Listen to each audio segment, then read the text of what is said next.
The following is a program of the Santa Barbara County Education Office. To learn more, visit sbceo.org.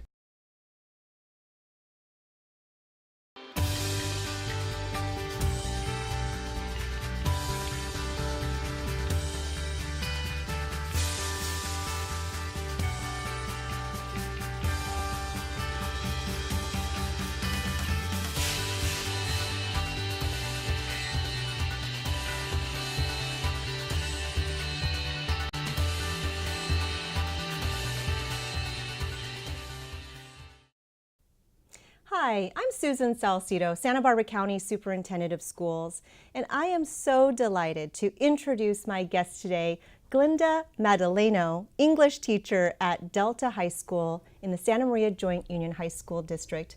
Glynda, welcome. Thank you. I'm so excited to spend time with you today to share your story and explain more about what English teacher really means at Delta, because it means a lot. Yes. Right.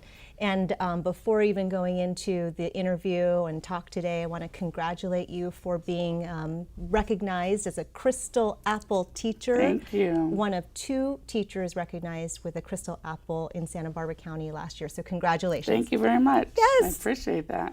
So let's talk, let's rewind a bit and talk about your childhood and where you grew up and a little bit about your family when you were a child. Oh, well, I have an interesting background. Okay. It's not typical of what people would think most teachers' background would be like. I am Santa Maria native. I grew up mostly between Santa Maria and Los Alamos, so I'm also very comfortable and aware of the areas of the little towns. My parents were very young parents, had me at 16 and 17, which means you pretty much grow up poor right off the bat. My dad had a drinking problem and he was into drugs, and my parents divorced when I was 7. So just kind of that dysfunction was there always from the background. But when you're young, you don't know it's dysfunctional, right? That's just your life and you're perfectly fine with how that is. And then I grew up with my mom. It was just her and I probably until I got into about high school. And she got remarried. And it was just kind of a dysfunctional, kind of chaotic little mess, but a lot of love because I had grandparents and stuff around that were a lot of support. And my mom was very into bettering her life. So even when she got a divorce, she went back to Cal Poly. So she was gone all the time. So I was a latchkey kid and grew up that way. But I think that role modeling really put into me, you know, you can change your situation. Things can always get better. You just got to live through the tough times first. Tough times. Glynda, thank you for sharing that part of your life, because you're right, not everybody who's watching would make an assumption that, you know, a teacher who's such a successful teacher at Delta High School would have a background like you just described. But it was chaotic and it wasn't easy. And you really had to fend for yourself a lot because you were by yourself a lot. That's right.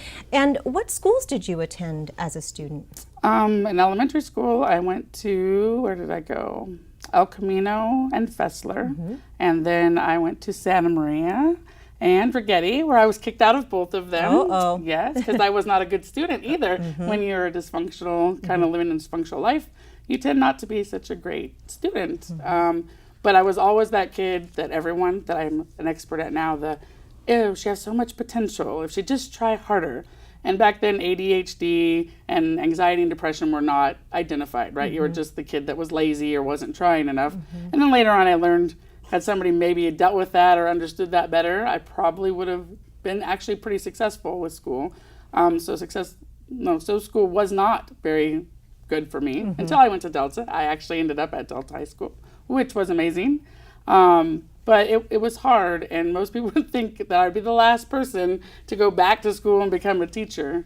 But I think it's because of what I learned through that journey and how it wasn't easy for me that I was able to change how I teach to address some of those things, which I think makes me kind of different than most people, and that I have like a message that I try to teach to new teachers and veterans alike. And Glynda, I mean, you're so relatable. When I've seen you in your classroom, you reach out to your students. The students are, you can tell, they just feel so comfortable with you. I mean, you are the teacher. It's not that you're, you know, a like peer, but you are the teacher in charge, but you're so relatable. And I wonder if that comes from having had experiences that are challenging. I mean, you're at you're teaching at Delta Continuation High School. Right. That's a school you attended and found success. So Yes. I know that you feel that every student that's in your classroom can be a success too. Yeah, I actually worked really hard to get back to Delta. I've taught at many high schools. I've taught AP English and Honors English all over, and my goal was always to get back to Delta. In fact, the English teacher that I had there, when I left, and she said, "I'm about to retire soon, so I expect you to take my spot." So I took that very seriously, and there I was. There you were. But I am very non-judgmental, and I think the kids really relate to that you're allowed to be a cutter in my class. You're allowed to be homeless in my class. You're allowed to be black or Mexican or white or poor. And when I say they're allowed to be, it means I don't want you to have guilt or shame for any of that. I think what I grew up with and what I've learned is we spend a lot of times trying to hide that guilt and shame of things that we shouldn't be shameful of because we want other people to think better of us than we do of ourselves. And in my class, you do have stuff. You do have a culture. You do have background. You do have mental health, good or bad. And you shouldn't be embarrassed by it. You should be okay with it, and you should accept it, and you should find the things that work for you. And when you're not able to advocate for yourself, you just hide. And I think that just compounds all the problems. So that's my number one thing, is everybody's allowed to be who they are and not be afraid to be that and not be ashamed of who they are. It's very, very powerful. Oh, thank you. I'm so glad you said it just as you said it. Oh, thank you. It's a great message for your students, but also for the community to hear in terms of reaching every student that walks into your classroom doors. Glynda, it might be surprising then, as you said, that you chose to go into college and be a teacher. So tell us how that decision-making process occurred. Oh, okay. So it started with Carol Lyon, who was an English teacher at Delta. At the time, I will say, when I went to Delta, it was like a mini independent study school. So you didn't really have classes. You did work out of books like you would in or computers, but basically on campus with the teachers.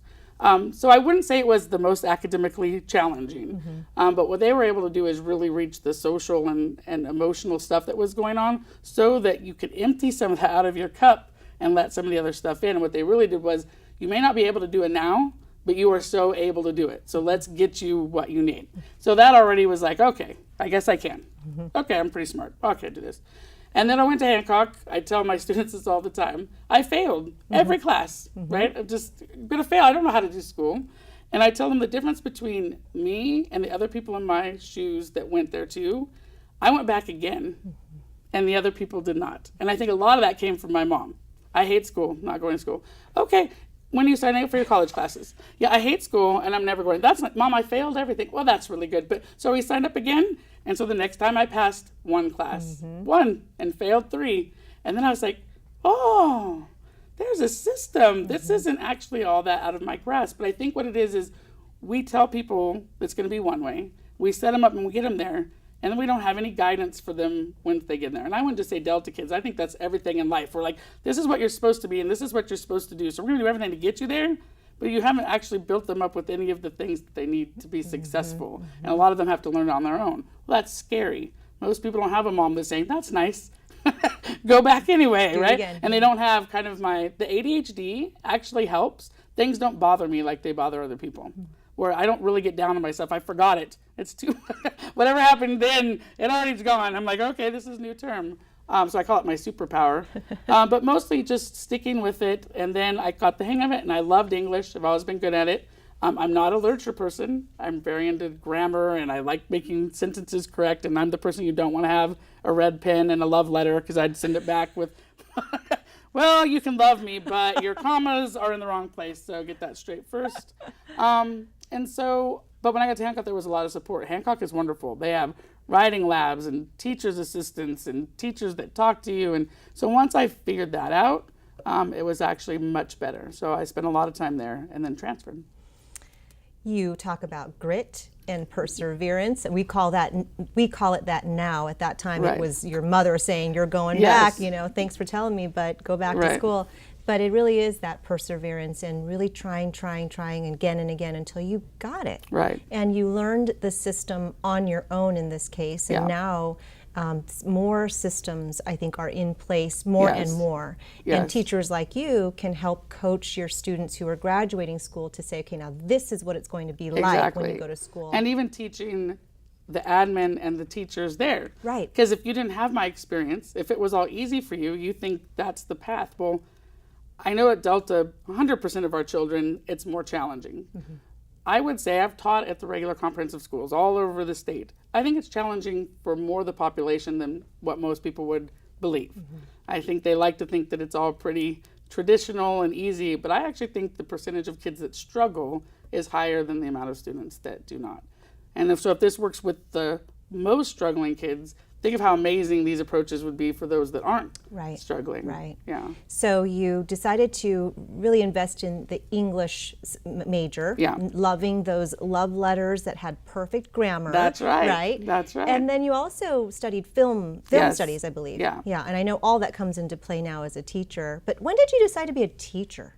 When I was little, okay, other people would play dress up in hair, and I would bring home textbooks, old textbooks, and make my friends sit in seats in a row. And they probably did it too. They did, of course, and did assignments out of the books. I think a lot of that comes from the dysfunction of my life. I really thought teachers were the nicest, most normal adults. So to me, that's what a good human was supposed to be. And I liked being there. So I already had in my head that that's what you're supposed to be, because good adults look and sound like that.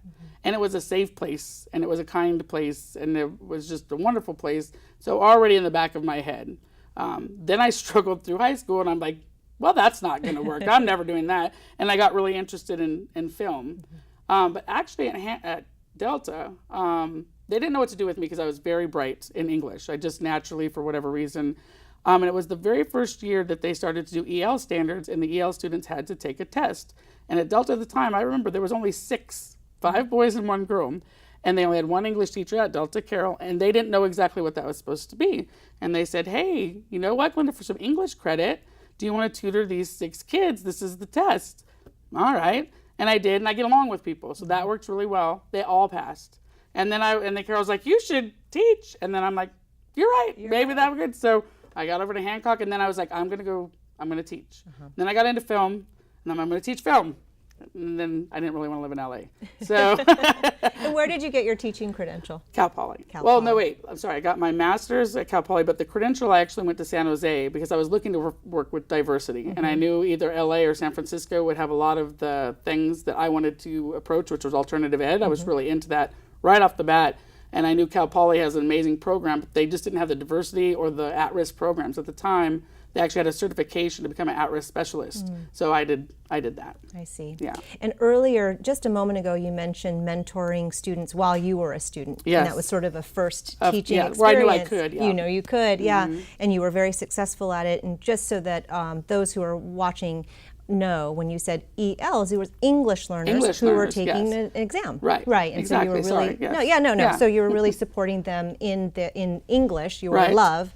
In terms of English proficiency. Right. That's really exciting. Because I'm the grammar person, that's basically what the tests back then, right? So much more complicated now. That's true. And you talked a while ago about Delta High School as your experience, and in your experience when you were a student, and it was a different school than it is now. Very, very much so. Very different, actually. Very different, it served you well, Yes. but it serves students now very, very well too. And so I talked about you being an English teacher, but as I go into your classroom, you're teaching multiple subjects at one time to every single student is getting something a little different, it seems. There's a lot going on. There's a lot going on, yes. So describe Delta, or let's talk about your classroom first. Okay. What might a student be able to learn or get credit from in your classroom? So my focus is English and art, and I also do leadership and some of the extracurricular activities. However, in my class, you can also do government or econ or history, but mostly my classes are English and art. And then in that, I can have students doing 2 or 3 different types of English, while I also have students doing some art.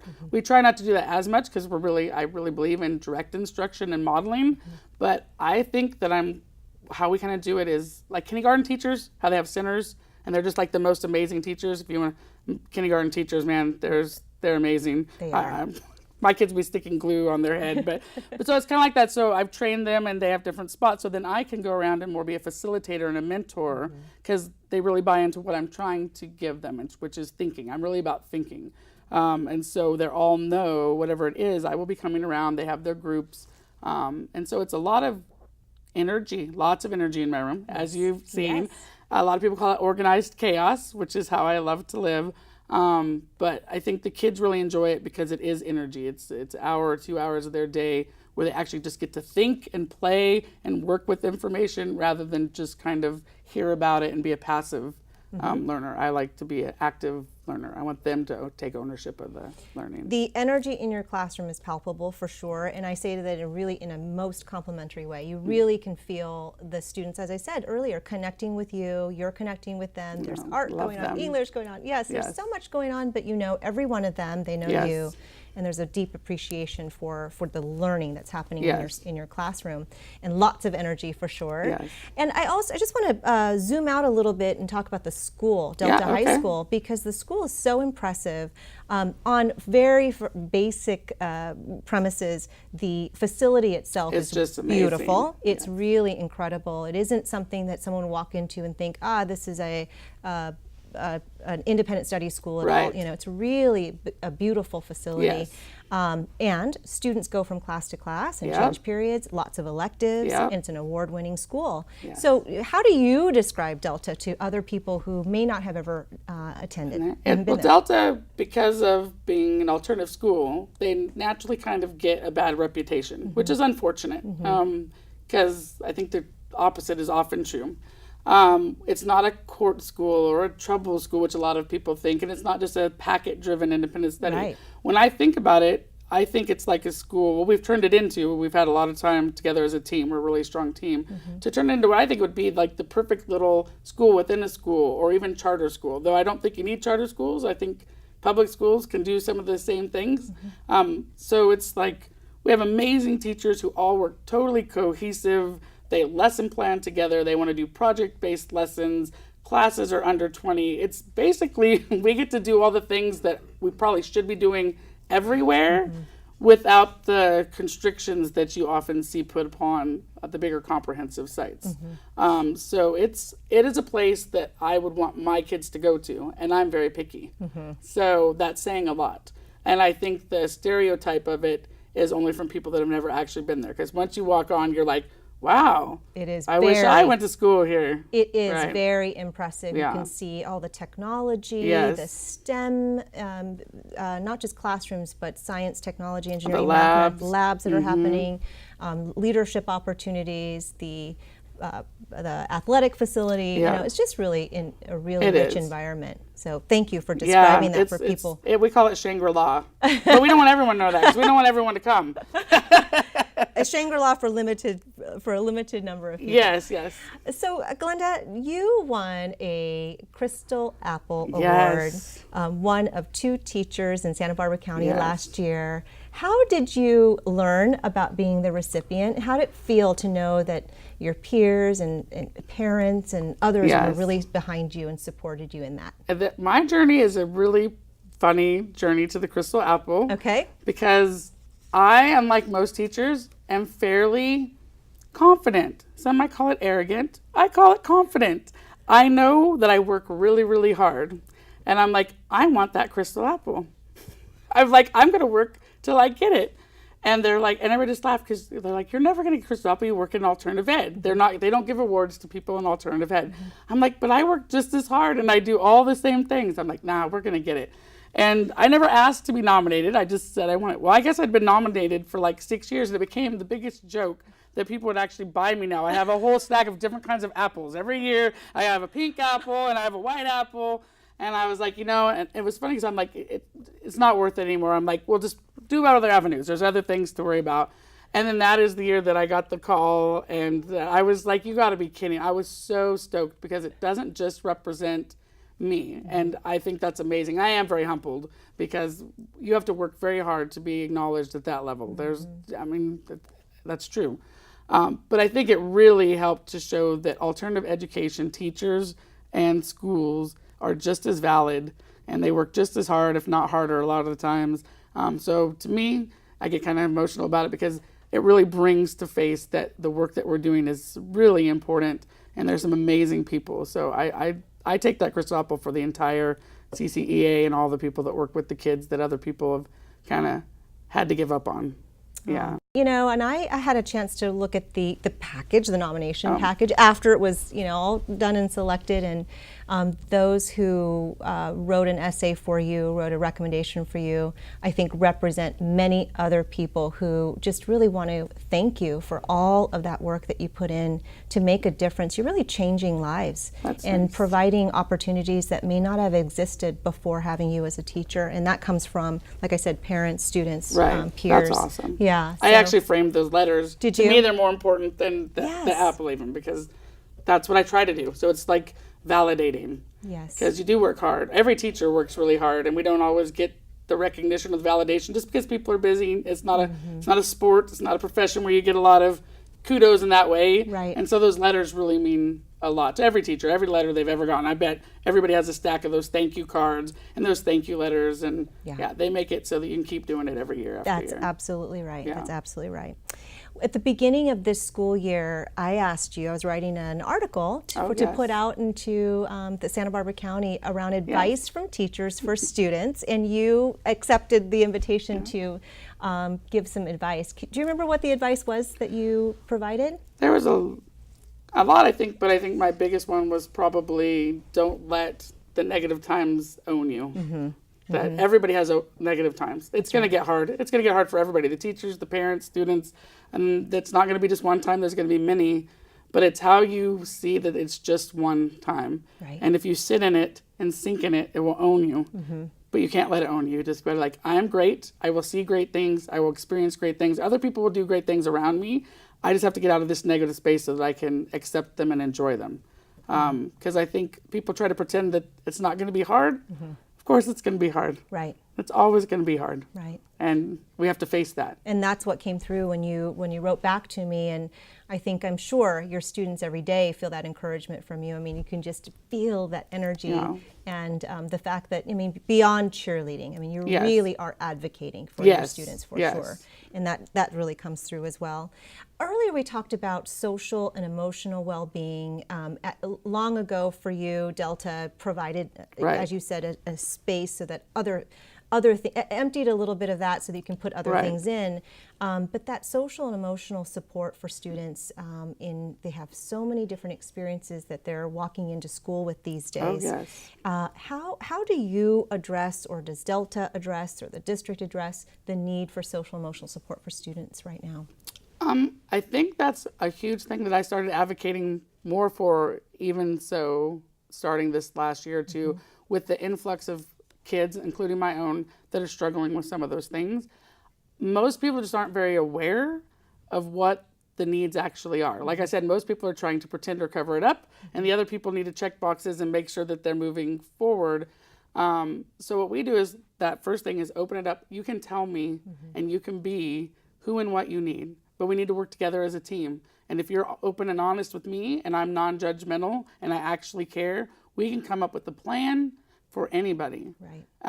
And once you relax a little and you can get rid of some of that stuff in your head and everywhere else, the tension, then we have space for the learning. We actually really try right now to put into our lesson plans things that address those things. So instead of reading, I'm sorry, literature teachers, they're going to kill me, but instead of always reading Romeo and Juliet, we'll find articles on the teen brain, or we'll find articles about teen depression, and we actually make it a part of the curriculum. So we're still covering all the academic stuff, but in a way that we can open up for students so that they can address some of those things too, learn and be better prepared, because they're not always going to be with us. So to let them know who they are and how they can also kind of take care of themselves once they leave us.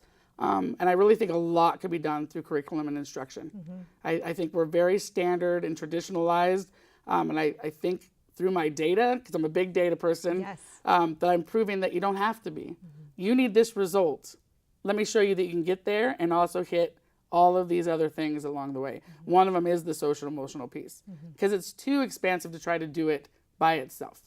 We have kids that if they could use counseling all day, every day before they even hit a classroom. They just do, and that's how it is. But there's things that we could learn about that, we could do better as teachers and educators and administrators, learning more about mental health and the minors and the majors, because there's things you can do every day that just makes things a little bit better and a little bit easier for the kids. First, I want to say, yes, you are a data person. You've always have been, and very, very data oriented, which I love.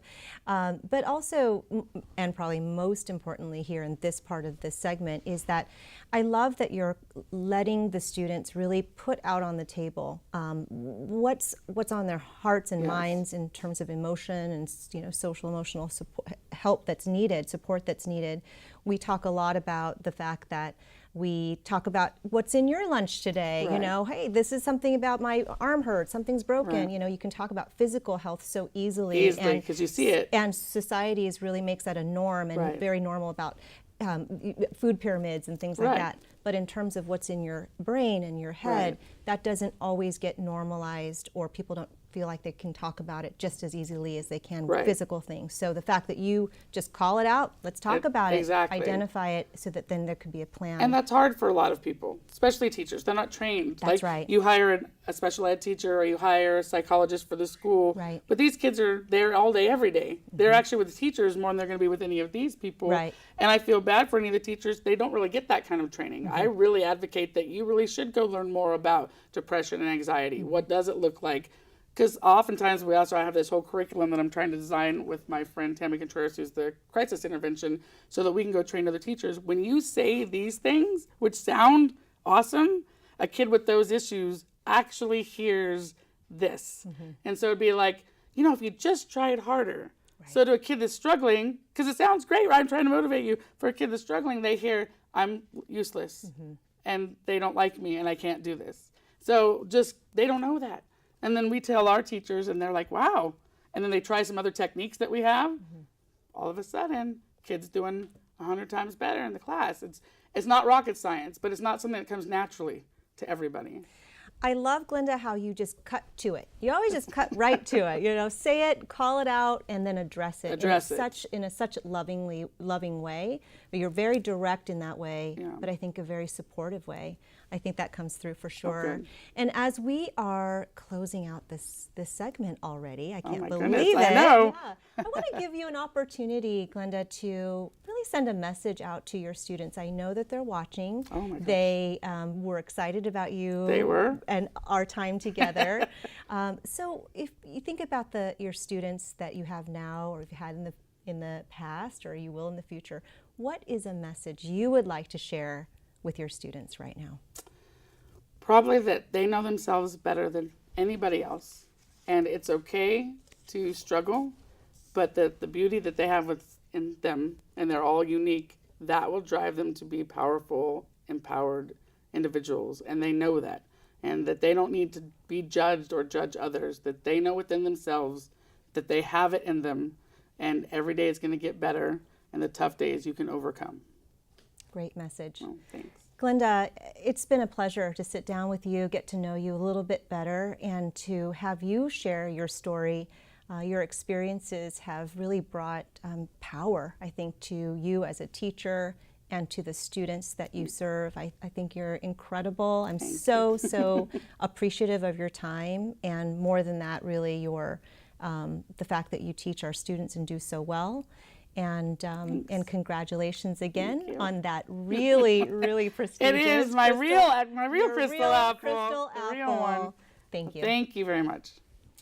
I'm Susan Salcido, Santa Barbara County Superintendent of Schools. Thank you so much for joining us today for this edition of Talking with Teachers.